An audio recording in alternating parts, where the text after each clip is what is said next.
Florida has seen a massive population increase with 319,000 people moving to the state just last year alone. But on the other hand, Florida also has the most Google searches for people looking to move out and find a new state. So if Florida is paradise, why is it that so many Floridians are packing their bags and looking to get out? And where are they going to? That's why I'm doing this video here today. The truth and the facts of what's really going on. So give me a thumbs up if you're good with that. Now, as you know, this is a channel that's all about helping you to avoid the pitfalls that are costly. Crazy thing about this trend in Florida is it's not just recent transplants, but it's the longtime residents who are looking to get out. Now, according to the U.S. Census Bureau, state-to-state migration outflows an estimated 275,266 people left Florida in 2022. We don't have the full numbers for 2023 or 2024 yet, but experts are saying that the numbers should come in around those same rates, if not more, for people who are moving out of Florida. Now, I'm sure I'm going to get a lot of comments here, so go ahead. But if you're already living in Florida,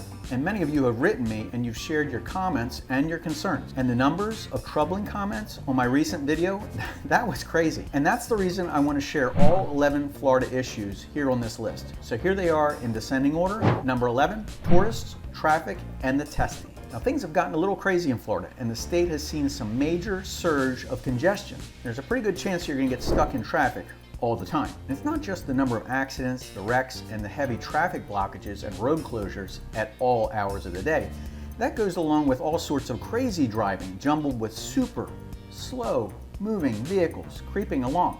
I mean, what could go wrong, right? This creates the perfect recipe for a lot of wrecks. And the risk of accident, life, or limb could be why Florida is among the most expensive states for auto insurance, according to MarketWatch.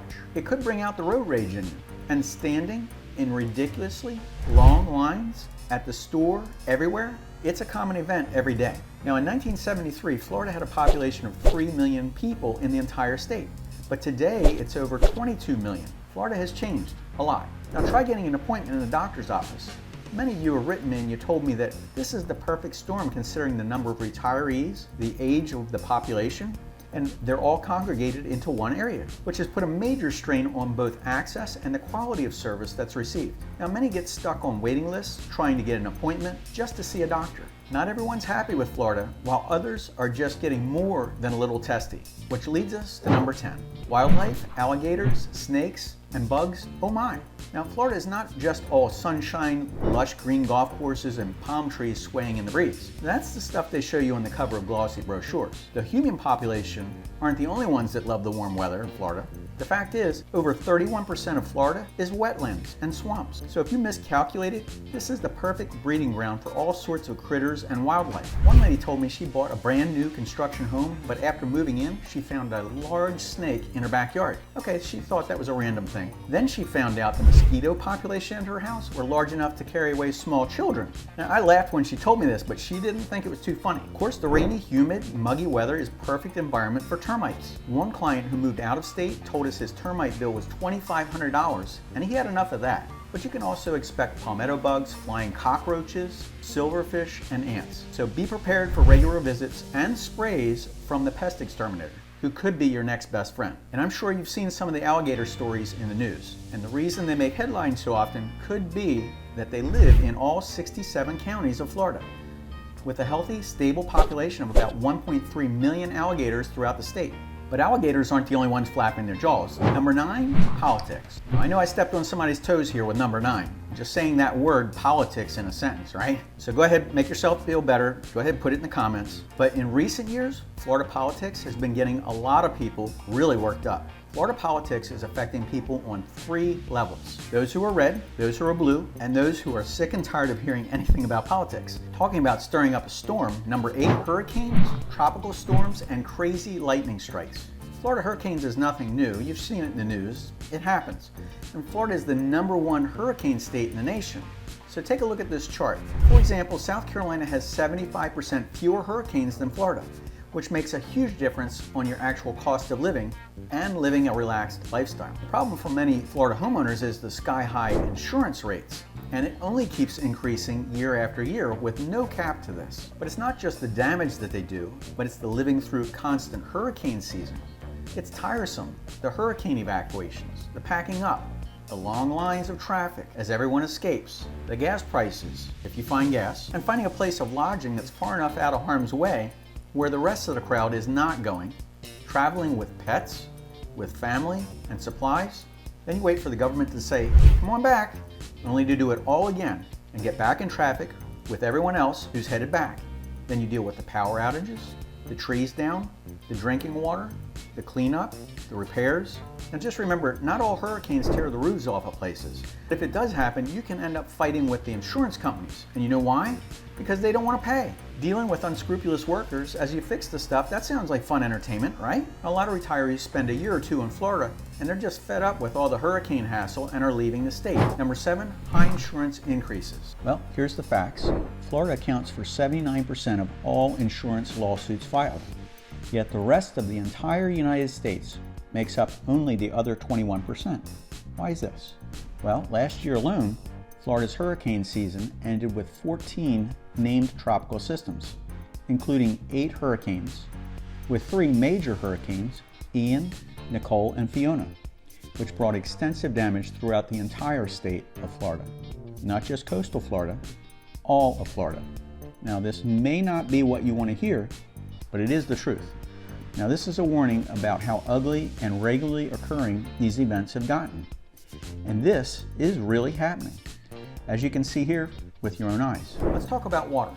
Now, I'm not talking about sinkhole issues, and I'm not talking about red tide issues. Those are the regular things in Florida. You can Google that stuff. I'm actually talking about being flat and susceptible to flooding. Now, even if you don't live on the coast, there are no mountains in Florida. There's a lot of swamplands and wetlands. So when it rains, even if you're not in a flood zone, you can get flooded. Your regular insurance is not going to cover you for this. Just be sure that you budgeted for additional flood insurance policy if you want to be covered. Number 6, the last resort. Florida's insurer of last resort is Citizens Insurance, which was supposed to bridge the gap until you could find another carrier. Unfortunately, they may be the only choice since many Florida residents are currently being dropped, making Citizens the last resort insurance and the largest insurer in the state. And they require you to carry flood insurance even if you're not in a flood zone. So sky-high insurance costs along with mandated flood insurance requirements? I don't know, what do you think about that? Put it in the comments below. Now, some of you wrote me and you told me your insurance premiums went from $4,000 a year to $12,000 a year. Or roof replacement costs in Florida have been crazy sky high. People are leaving because they just can't afford to live in Florida anymore. And the next buyer of that home, even if they get a deal, will still have to deal with these same issues and continuing rising costs. Number 5, do you even need insurance? Mortgage lenders will require homeowner insurance as part of your mortgage terms if you have a mortgage or if you're getting financing. And you must have at least a minimum basic policy. And these policies must include the replacement cost of the house itself as well as the contents inside the house. On the other hand, if you pay cash, you don't need to buy insurance. You could self-insure. You just back up the risk with your own money. But of course, the downside is whenever anything happens, it comes directly out of your pocket. For the cleanup, the trash out, you pay. If you need another place to stay while your repairs are being done, you pay. So essentially, you're the insurance company yourself. But as we've seen recently, you could have a total loss of your investment, and then you have to write a check for the demolition of where your house once stood, and then if you rebuild, you have 100% of that coming out of your pocket as well. So that's a double whammy. And many people, just even if they consider themselves to be rich, don't want to take on that much risk, considering the odds that are happening in Florida. Number 4, growth problems showing through the cracks. Now, growth is good for a city because the people who live there are paying taxes. But more people brings more problems too. You need to build more roads, and when they're built, you have to pay a toll to drive on that road. And people need more schools, more fire departments, more police. Some locals say they just don't feel as safe as they used to in Florida, and Florida has changed a lot. Number 3, cost of living. Now, Florida is not as cheap as it was back in its glory days of the 1960s, 70s, and 80s when Florida was back in its heyday. Back 6 years ago, Florida cost of living was 5% below the national average cost of living. And a lot of long-term residents are starting to see the cost of living in Florida go up. And many retirees they just can't afford to live there anymore, especially if they're in major cities. Cape Coral is 8% higher than the national average. Fort Lauderdale is 21% higher, and Miami is 22% higher than the national average. Florida has one of the highest utility rates in the country, and the average monthly electric bill in Florida is 13% higher than the national average. And on top of that, utility companies are now telling residents that their electric bill is likely to increase even higher. Number 2, Florida property tax increases. Now, Florida does not have a state income tax, but remember, your mama told you, ain't nothing in life is free. The state is going to get their money from you in other taxed ways. Now, I get it, people want to escape the crazy high taxes of other states only to find out, whammo, appraised property values in Florida went up 26% in the last 2 years. If you move anywhere in Florida today and buy a house today, new homeowners are likely to get blindsided by all the new costs that they did not expect. You won't be grandfathered in like the people who bought in Florida years ago. Your tax bill could double what the previous owners of those homes paid. Some new unsuspecting home buyers could owe thousands and thousands of dollars more in property taxes than their previous owners paid for the same home. Some new homeowners complained that their taxes went from $3,800 a year to $8,200 a year, and others have said that their property taxes jumped from $5,000 a year to $11,000 a year.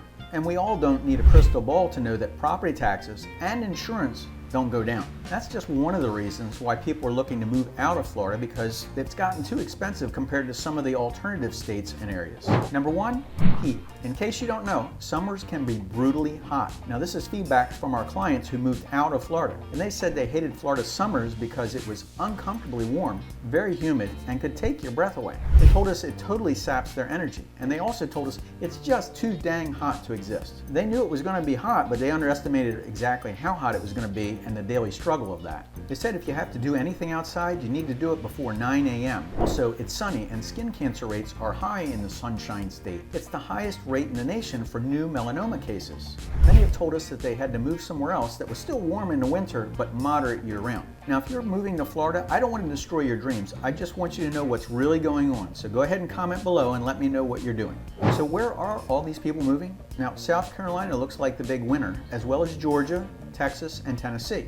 And we've had clients who have moved out of the state of Florida, and they've said they had to move and were fed up. But they also told us they'd chosen Myrtle Beach, South Carolina because it had low property taxes, lower cost of living, that's 6% lower than the national average, moderate year-round temperatures, excellent healthcare facilities, 1,700 restaurants, shopping, and a fantastic beach lifestyle. The average year-round temperature in Myrtle Beach is 74 degrees. With 215 days of sunshine, and it has a change of seasons. Plus, there's 75% fewer hurricanes than Florida. And the state of South Carolina, you don't have to pay taxes on your Social Security benefits. The Grand Strand area of coastal Carolina is known as the land of pleasant living. And the fact is, U.S. News & World Report ranked Myrtle Beach, South Carolina as the #1 fastest growing metro area in the nation for the 3rd year in a row. And there's a reason. Now, I have several other videos here on this channel that go further in depth on that. So if you're interested, I'll link those below in the description. If you've considered Florida or the Carolinas or moving anywhere in the United States, I have a network of real estate experts that I can hook you up with. Just pick up the phone, give us a call, and I'll give you their contact information and they can help you. Now, I hope this information was helpful to you. Please let me know. And if you've subscribed, I'll see you in the next video. Take care.